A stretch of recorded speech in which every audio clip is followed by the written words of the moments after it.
Breaking news, Shri Aditya నిర్మాణ వివాదం మరోసారి తెరపైకి వచ్చింది.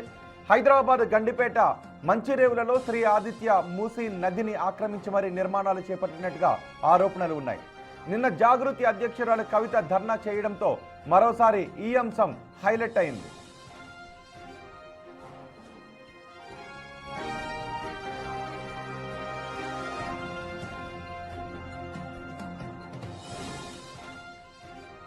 బీఆర్ఎస్ ప్రభుత్వంలోనే ఈ నిర్మాణాలకు అనుమతులు ఇచ్చారు అని, తర్వాత కాంగ్రెస్ ప్రభుత్వం వచ్చాక తిరిగి అనుమతులు ఇచ్చారు అన్నది కవిత చేస్తున్న ప్రధాన ఆరోపణ.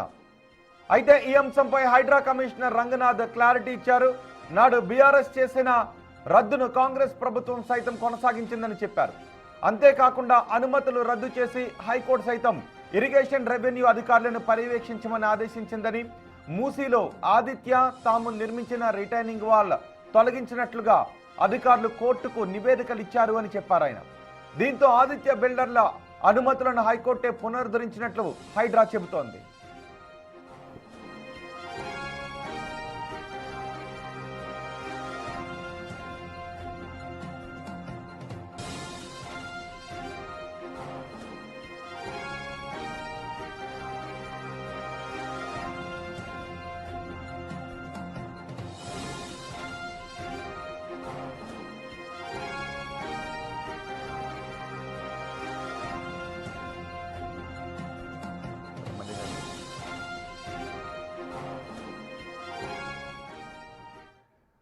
మూసీ నదిని ఆక్రమిస్తున్నారు అంటూ కవిత ఆందోళన వ్యక్తం చేశారు. ఇది శ్రీ ఆదిత్య నిర్మాణ వివాదం ఇప్పుడు మరోసారి తెరపైకి వచ్చింది. హైదరాబాద్ గండిపేటలో మంచిరేవులలో శ్రీ ఆదిత్య మూసీ నదిని ఆక్రమించి మరీ నిర్మాణాలు చేపడుతున్నట్టుగా ఆరోపణలు వస్తున్నాయి. నిన్న జాగృతి అధ్యక్షురాలు కవిత ధర్నా చేయడంతో ఈ విషయం మరోసారి హైలైట్ అయింది. బీఆర్ఎస్ ప్రభుత్వంలోని నిర్మాణాలకు అనుమతులు ఇచ్చారు అని, ఆ తర్వాత కాంగ్రెస్ ప్రభుత్వం వచ్చాక తిరిగి అనుమతులు ఇచ్చారు అన్నది కవిత చేస్తున్న ప్రధాన ఆరోపణ. దీనిపై మరింత సమాచారం అందించడానికి మా ప్రతినిధి సాగర్ మనకు అందుబాటులో ఉన్నారు. సాగర్, ఈ ఆరోపణలను ప్రభుత్వం ఏ విధంగా తీసుకుంటోంది? హైడ్రా స్పందించాలి అంటూ కవిత కూడా పెద్ద ఎత్తున డిమాండ్ చేస్తున్న నేపథ్యంలో ఏం జరగబోతోంది? ఈ ఆదిత్య నిర్మాణాలకు సంబంధించి అసలు వాస్తవాలు ఏంటి? రోహిత్, శ్రీ ఆదిత్య నిర్మాణాలకు సంబంధించి మూసీ నదిని ఆక్రమించి నిర్మాణాలు చేపట్టారంటూ గతంలో వివాదం జరిగింది. ఈ వివాదం నిన్న జాగృతి అధ్యక్షురాలు కవిత ధర్నా చేయడంతో మరోసారి తెరపైకి వచ్చింది. అయితే ప్రధానంగా ఒకసారి మీకు ప్రత్యక్షంగా చూపించే ప్రయత్నం చేస్తాను. మూసీ నది రివర్ బెడ్ ని ఆక్రమించి శ్రీ ఆదిత్య నిర్మాణాలు చేస్తుందంటూ కూడా గత కొన్ని సంవత్సరాలుగా కూడా ఆరోపణలు వస్తున్నాయి. దీనిపైన కాంగ్రెస్ ప్రభుత్వం వచ్చిన అనంతరం కూడా ఇప్పటికే హైడ్రా దీనిపైన క్లారిఫికేషన్ ఇచ్చింది. బీఆర్ఎస్ ప్రభుత్వ హయాంలో 2022లో శ్రీ ఆదిత్యకి నిర్మాణాలకు అనుమతులు ఇచ్చారు. అనంతరం రివర్ బెడ్ లో కొన్ని ఆక్రమణలు జరిగాయంటూ కూడా ఇరిగేషన్ శాఖ ఇచ్చినటువంటి కొన్ని క్లారిఫికేషన్ ఆధారంగా అనుమతులను రద్దు చేశారు. రిటైనింగ్ వాల్ మూసీ నదిలో నిర్మించినట్లుగా కూడా, రివర్ బెడ్ లో నిర్మించినట్లుగా కూడా శ్రీ ఆదిత్య పైన ఆరోపణలు వచ్చినాయి. దీంతో ఈ నేపథ్యంలోనే అనుమతులను రద్దు చేశారు. దీనిపైన కోర్టులోకి వెళ్లారు. కోర్టులో ఇంకా ఈ వివాదం జరుగుతుంది. కాంగ్రెస్ ప్రభుత్వం అధికారంలోకి వచ్చినాక కూడా అనుమతులను రద్దు కొనసాగింది. అనంతరం కోర్టు నుంచి అనుమతులు తీసుకున్నట్లుగా కూడా నిన్న హైడ్రా క్లారిఫికేషన్ ఇచ్చింది. కానీ గతంలో హైడ్రా కమిషనర్ రంగనాథ్ ఇటు రెవెన్యూ అధికారులకు రాసిన లేఖలో కూడా కీలక అంశాలు మెన్షన్ చేశారు. శ్రీ ఆదిత్య నిర్మాణాలు మనకు కనిపిస్తున్నాయి. శ్రీ ఆదిత్య నిర్మాణాలు మొత్తం 11 ఎకరాల్లో ఈ నిర్మాణాలు జరిగాయి. అందులో 9 ఎకరాలు మాత్రమే శ్రీ ఆదిత్య నిర్మాణాలకు సంబంధించినటువంటి భూమి. ఇక్కడ 2 నుంచి 3 ఎకరాలకు పైగా మూసీ రివర్ బెడ్ ఆక్రమణలు జరిగాయి. దీనికి సంబంధించినటువంటి రెవెన్యూ అధికారులు, ఇరిగేషన్ అధికారులు పూర్తిగా దీనిపైన సర్వే చేయాలంటూ రెవెన్యూ అధికారులకు ఏకంగా హైడ్రా కమిషనర్ రంగనాథ్ డెమ్ డేటా ప్రకారం నేషనల్ రిమోట్ సెన్సింగ్ ఏజెన్సీ ఆధారంగా ఇచ్చినటువంటి సర్వేల ఆధారంగా ఆక్రమణలు జరిగాయని నిర్ధారిస్తూ రెవెన్యూ అధికారులకు లేఖ రాశారు. అందులో క్లియర్ గా మెన్షన్ చేశారు. కానీ ఇక్కడ రిటైనింగ్ వాల్ మనం చూడొచ్చు. మూసీ నదికి సంబంధించినటువంటి టర్నింగ్ ఏదైతే మనకు కనిపిస్తుందో, ఒకసారి పూర్తిగా వైడ్ యాంగిల్లో ఫ్రేమ్ పెట్టే ఒకసారి ప్రయత్నం చేద్దాం. ఇక్కడ మూసీ నదికి సంబంధించినటువంటి టర్నింగ్ మనకు క్లియర్ గా కనిపిస్తుంది. ఆ మూసీ నది టర్నింగ్ అనేది క్లియర్ గా శ్రీ ఆదిత్య హైడ్రా ఇచ్చినటువంటి లేఖలో కూడా దానికి సంబంధించినటువంటి ఫోటోలను జత చేస్తూ లేఖలో మెన్షన్ చేశారు. వీళ్ళు ఇచ్చినటువంటి ఇరిగేషన్ శాఖ అధికారులు ఇచ్చినటువంటి నివేదికలో కూడా పూర్తిగా రివర్ బెడ్ లో ఆక్రమణలు జరిగినట్లుగా కూడా 2 నుంచి 3 ఎకరాలు ఆక్రమణలు శ్రీ ఆదిత్య చేసినట్లుగా కూడా క్లియర్ గా హైడ్రా నిర్ధారించింది. 2-3 సార్లు దీనిపైన సర్వే చేశారు, ఏకంగా ప్రత్యక్షంగా వచ్చి పరిశీలించారు. అయితే దీనిపైన మరి రెవెన్యూ అధికారులు, తాజాగా ఇరిగేషన్ అధికారులు ఎలాంటి నివేదిక ఇచ్చారు? శ్రీ ఆదిత్యకు నోటీసులు ఇచ్చి విచారణ చేస్తాం, మరోసారి సర్వే చేస్తామని గతంలోనే బిగ్ టీవీతో రెవెన్యూ అధికారులు చెప్పారు. గతంలో వరుస కథనాలు బిగ్ టీవీ శ్రీ ఆదిత్య ఆక్రమణలపైన రివర్ బెడ్ ను ఏ విధంగా ఆక్రమించిందన్న అంశాలు కూడా వెలుగులోకి తెచ్చింది. అయితే తాజాగా కల్వకుంట్ల కవిత ధర్నా చేయడంతో ఈ వివాదం మరోసారి తెరపైకి వచ్చింది. మరి మూసీ నది రివర్ బెడ్ లో ఆక్రమణలు జరిగితే ఇంతవరకు శ్రీ ఆదిత్య పైన ఎందుకు చర్యలు తీసుకోలేదు? హైడ్రా పేదల ఇండ్ల పైన చర్యలు తీసుకుంటుంది, కానీ ఇలాంటి భారీ నిర్మాణ సంస్థల మీద ఎందుకు చర్యలు తీసుకోవడం లేదంటూ కూడా నిన్న కవిత ప్రశ్నిస్తున్న పరిస్థితి. మరి ఈ విధంగా మరోసారి తెరపైకి వచ్చిన నేపథ్యంలో హైడ్రా నిన్న రాత్రి కూడా హైడ్రా కమిషనర్ రంగనాథ్ ఒక క్లారిటీ ఇచ్చారు. బీఆర్ఎస్ ప్రభుత్వ హయాంలో దీనికి సంబంధించినటువంటి అనుమతులు ఇచ్చారు, అనంతరం ఈ అనుమతులను రద్దు చేశారు. కాంగ్రెస్ ప్రభుత్వం వచ్చిన అనంతరం 6 నెలల వరకు కూడా ఈ అనుమతులు రద్దు కొనసాగింది. కానీ తాజాగా శ్రీ ఆదిత్య హైకోర్టుకు ఆ రిటైనింగ్ వాల్ను, ఆక్రమణను తొలగించినట్లుగా నివేదికలు ఇస్తూ అనుమతులు తిరిగి పొందిందని చెప్పారు. మరి నిజంగానే రివర్ బెడ్ లో రిటైనింగ్ వాల్ను తొలగించి నివేదికను సమర్పించి అనుమతులు పునరుద్ధరించుకున్నటువంటి శ్రీ ఆదిత్య రివర్ బెడ్ లో కాకుండా బఫర్ జోన్ లో ఉన్నటువంటి అక్రమ నిర్మాణాలను తొలగించిందా లేదా అనేది ఇంకా తెలియాల్సి ఉంది. ఎందుకంటే ఇక్కడ ఇప్పుడు దానిపైన ఆ అక్రమ నిర్మాణాలను తొలగించిందా లేదా అన్న దానిపైన సర్వే జరగబోతోందా? ఇన్స్పెక్షన్ చేసే అవకాశం ఉందా? హైడ్రాలు ఏమన్నా అటువంటి కదలికలు కనిపిస్తున్నాయా? మరి ఇక్కడ శ్రీ ఆదిత్య, రోహిత్, ఖచ్చితంగా శ్రీ ఆదిత్య మరి హైడ్రా ఇచ్చినటువంటి ఏదైతే లేఖ ఆధారంగా రెవెన్యూ అధికారులు తిరిగి దీనిపైన స్పష్టత ఇచ్చారా, లేదంటే శ్రీ ఆదిత్య పూర్తిస్థాయి సర్వే నిర్మాణాలు, అక్రమ నిర్మాణాలపైన పూర్తిస్థాయి సర్వే చేశారా లేదా అనేది ఇంకా తేలాల్సి ఉంది. ఎందుకంటే రిటర్నింగ్ వాల్ వరకు తొలగించామని చెప్పారు, ఇంకా జెండాలు, ఆ మిషనరీస్ అన్ని కూడా ఇంకా మనకు కనిపిస్తున్నాయి. కానీ ఇక్కడ రివర్ బెడ్ లో కాకుండా, రిటైనింగ్ వాల్ నిర్మాణాలు కాకుండా శ్రీ ఆదిత్య బిల్డర్ మొత్తం 11 ఎకరాల్లో నిర్మాణం జరిగితే 9 ఎకరాలు మాత్రమే శ్రీ ఆదిత్యకు సంబంధించింది. 38 ఫ్లోర్స్ నిర్మిస్తున్నారు, మొత్తం 11 ఎకరాల్లో నిర్మిస్తున్నారు. కానీ 2 నుంచి 3 ఎకరాలు ఆక్రమణ జరిగింది. బఫర్ జోన్ కి సంబంధించినటువంటి స్థలాన్ని కబ్జా చేసి మెయిన్ బిల్డింగ్ ని కూడా, స్ట్రక్చర్ ని నిర్మించినట్లుగా కూడా హైడ్రా క్లియర్ గా లేఖలో నిర్ధారించింది. మరి దీనిపైన రెవెన్యూ అధికారులు సర్వే చేశారా, కోర్టుకి ఎలాంటి నివేదికలు సమర్పించారనేది ఇంకా తేలాల్సి ఉంది. మరి రివర్ బెడ్ లో కాకుండా బఫర్ జోన్ లో జరిగినటువంటి అక్రమ నిర్మాణాలపైన ఎందుకు చర్యలు తీసుకోవడం లేదంటూ కూడా ప్రశ్నిస్తున్నారు. క్లియర్ గా అందులో ఉన్నటువంటి హైడ్రా రాసిన లేఖలో ఆధారాలతో సహా హైడ్రా కమిషనర్ రంగనాథ్ రెవెన్యూ అధికారులకు సమర్పించారు. మరి ఇక్కడ ఇరిగేషన్ అధికారులు, రెవెన్యూ అధికారులు ఇలాంటి నివేదిక ఇచ్చారు. రివర్ బెడ్ బఫర్ జోన్ లో ఉన్నటువంటి నిర్మాణాలను ఇంకా తొలగించినట్లుగా కూడా పూర్తి స్ట్రక్చర్ మనకు కనిపిస్తుంది. మరి రివర్ బెడ్ లో ఉన్నటువంటి ఆ రిటైనింగ్ వాల్ను తొలగించినప్పటికీ కూడా బఫర్ జోన్ ఆక్రమణలు ఎందుకు తొలగించలేదని ఇప్పుడు ఇక్కడ ఉన్నటువంటి స్థానికులు కూడా ప్రశ్నిస్తున్నారు.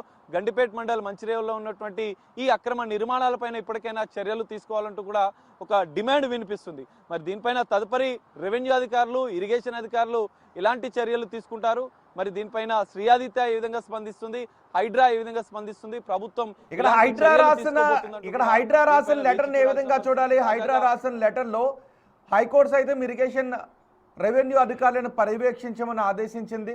మూసీలో ఆదిత్య తాము నిర్మించిన రిటైనింగ్ వాల్ తొలగించినట్టు అధికారులు హైకోర్టుకు నివేదికలు ఇచ్చారు అని, దీంతో ఆదిత్య బిల్డర్ల అనుమతులను హైకోర్టే పునరుద్ధరించినట్లు చెబుతోందని హైడ్రా రాసిన లేఖలో ఉంది. అంటే దాన్ని ఏ విధంగా అర్థం చేసుకోవాలి? ఎస్ రోహిత్, ఖచ్చితంగా ఇక్కడ మనం అబ్జర్వ్ చేస్తే కేవలం రిటైనింగ్ వాల్ని మాత్రమే తొలగించారు. మూసీ రివర్ బెడ్ లో ఉన్నటువంటి, ఇక్కడ మనం ఒకసారి అబ్జర్వ్ చేస్తే ఇక్కడ జెండాలు ఏవైతే మనకు కనిపిస్తున్నాయి విజువల్స్ లో, ఇదంతా రిటైనింగ్ వాల్ ఉన్నటువంటి ప్రాంతం. ఆ రిటైనింగ్ వాల్ని తొలగించారు, కానీ అక్కడ ఇంకా ఆ రైలింగ్ అదంతా కూడా వాళ్ళ యొక్క మిషనరీస్, ఎక్విప్మెంట్ అన్ని కూడా ఆ రిటైనింగ్ వాల్ ఉన్నటువంటి ప్రాంతంలో ఉంది. ఇంకా ఆ జెండాలు మాత్రం అట్లే ఉన్నాయి. రిటైనింగ్ వాల్ని మాత్రం తొలగించినట్టు మాత్రమే వీళ్ళు నివేదిక ఇచ్చారు. కానీ ఇక్కడ ఈ బఫర్ జోన్ లో ఉన్నటువంటి నిర్మాణాల సంగతి ఏంటి? ఈ బఫర్ జోన్ లో నిర్మాణాలు జరిగితే వాటిపైన ఎందుకు చర్యలు తీసుకోలేదు? దానికి సంబంధించినటువంటి ఎందుకు నివేదికలో ఆ అంశాలు పొందుపరచలేదు?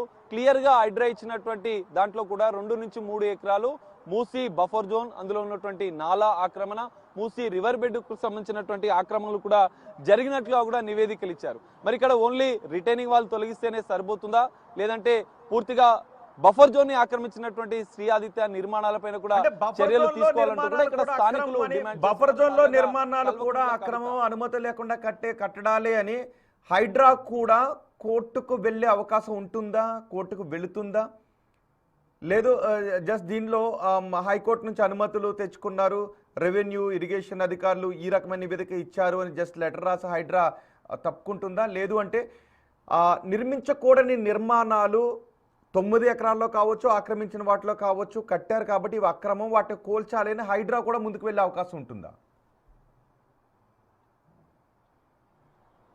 సో ఇది ఖచ్చితంగా, ఎందుకంటే గతంలోనే ఈ నిర్మాణాలకు సంబంధించినటువంటి అనేక డిమాండ్లు వినిపించడంతో అక్రమ నిర్మాణాలకు సంబంధించినటువంటి మూసీ నదిని, మూసీ నది రివర్ బెడ్ని, మూసీ నది బఫర్ జోన్ని, మూసీలో వచ్చేటువంటి నాలాని, ఈ 3 రకాల ఆక్రమణలు జరిగినట్లుగా కూడా హైడ్రా క్లియర్గా నిర్ధారించింది. దానికి సంబంధించినటువంటి ఆధారాలతో సహా టోపో షీట్లు, డెమ్ ఇచ్చినటువంటి డెమ్ డేటా ఆధారంగా నేషనల్ రిమోట్ సెన్సింగ్ ఏజెన్సీ ద్వారా వచ్చినటువంటి నివేదికలతో పాటుగా ఆ ఫోటోలను కూడా జత చేస్తూ ఆధారాలతో రెవెన్యూ ఇరిగేషన్ అధికారులకు లేఖ రాశారు. అందులో క్లియర్గా 2 నుంచి 3 ఎకరాల వరకు మూసీ నదిని ఆక్రమించి శ్రీ ఆదిత్య నిర్మాణాలు చేపట్టినట్లుగా కూడా అందులో క్లియర్గా మెన్షన్ చేశారు. మరి దీనికి సంబంధించినటువంటి తాజాగా రెవెన్యూ అధికారులు నివేదిక ఇచ్చినట్లుగా కూడా చెప్తున్నారు.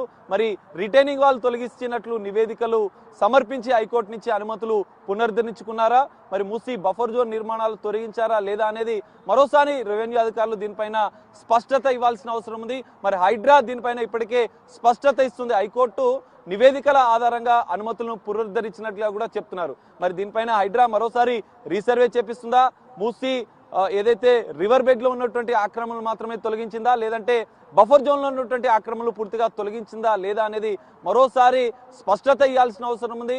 మరి బఫర్ జోన్ లో తొలగించినట్లయితే దానిపైన కూడా తదుపరి చర్యలు హైడ్రా తీసుకోవాల్సిన అవసరం కనిపిస్తుంది. ఇదే డిమాండ్ స్థానికులు కోరుతున్నారు. సాగర్, అసలు ఇరిగేషన్ రెవెన్యూ అధికారులు ఏం చెప్తున్నారు? ఇటు శ్రీ ఆదిత్య మేనేజ్మెంట్ ఏమైనా స్పందించిందా?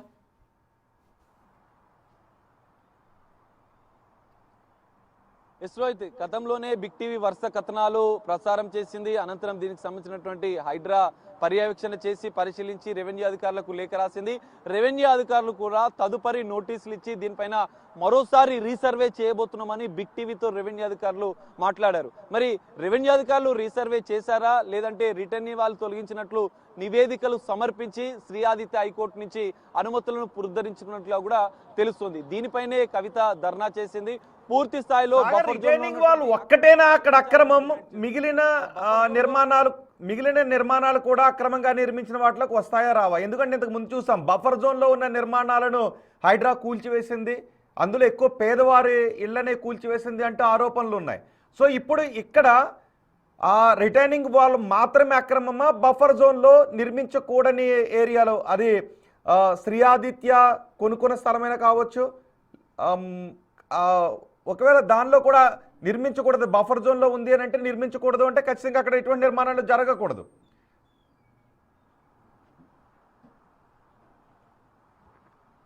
ఖచ్చితంగా రోహిత్, మనం ఒకసారి అబ్జర్వ్ చేస్తే ఇక్కడ ఉన్నటువంటి రిటైనింగ్ వాల్తో పాటుగా ఆ నిర్మాణాల స్ట్రక్చర్ ఏదైతే ఉందో ఆ నిర్మాణ స్ట్రక్చర్లో కార్నర్ వరకు కూడా కొంత కార్నర్ వరకు కూడా ఆక్రమణ జరిగినట్లు కూడా గతంలో హైడ్రా దీనికి సంబంధించినటువంటి లేఖలో పేర్కొంది. అందులో ఒక్కసారి మీకు చూపించే ప్రయత్నం చేశారు. ఏదైతే బిల్డింగ్ స్ట్రక్చర్ మనకు కనిపిస్తుందో ఆ బిల్డింగ్ స్ట్రక్చర్ కు సంబంధించినటువంటి ఎక్కడైతే కార్నర్ మనకు కనిపిస్తున్నటువంటి కార్నర్ ఉందో ఆ కార్నర్ అనేది మీకు ఇక్కడ ఆరెంజ్ కలర్ లో ఏదైతే ఉందో ఇందులో మనకు కనిపిస్తుంది.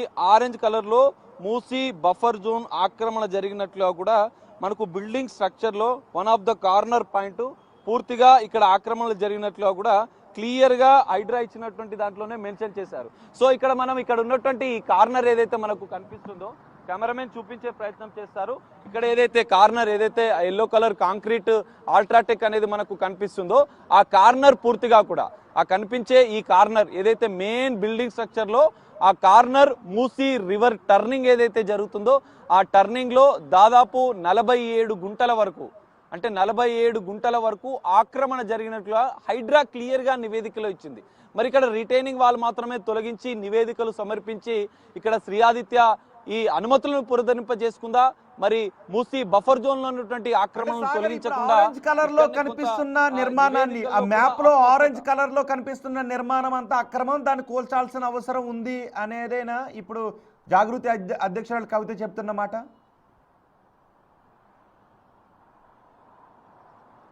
ఎస్ రోహిత్, ఖచ్చితంగా. ఎందుకంటే హైడ్రా ఇచ్చినటువంటి నివేదికలో, హైడ్రా ఇచ్చినటువంటి లేఖలోనే ఈ అంశాన్ని క్లియర్ గా స్పష్టం చేసింది. సో ఆదిత్య కన్స్ట్రక్షన్ చేస్తున్నటువంటి నిర్మాణాల్లో బఫర్ జోన్ లో ఉన్నటువంటి ఏదైతే రివర్ బెడ్ లో ఉన్నటువంటి రిటైనింగ్ వాళ్ళు మాత్రమే తొలగించారు.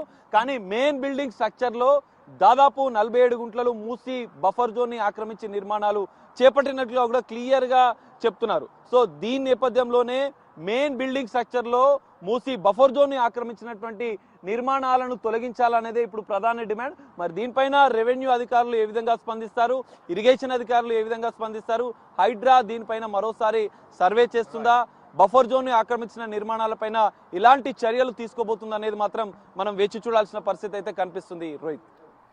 రైట్ సాగర్, శ్రీ ఆదిత్య నిర్మాణ వివాదం మరోసారి తెరపైకి వచ్చింది. హైదరాబాద్ గండిపేట మంచిరేవులలో శ్రీ ఆదిత్య మూసీ నదిని ఆక్రమించి మరి నిర్మాణాలు చేపట్టినట్టుగా ఆరోపణలు వస్తున్నాయి. నిన్న జాగృతి అధ్యక్షురాలు కవిత ధర్నా చేయడంతో ఈ అంశం మరోసారి హైలైట్ అయింది. అక్కడ రిటైనింగ్ వాళ్ళు మాత్రమే కాదు, ఆ ప్రధాన నిర్మాణాలు కూడా బఫర్ జోన్లో నిర్మించారు. అవన్నీ అక్రమ నిర్మాణాలు. పేదల ఇళ్లను కూల్చివేసిన హైడ్రాకు ఈ ధనికుల కడుతున్న, కార్పొరేట్ సంస్థలు కడుతున్న ఈ ఆక్రమణలు కనిపించడం లేదా అని కవిత డిమాండ్ చేస్తున్నారు.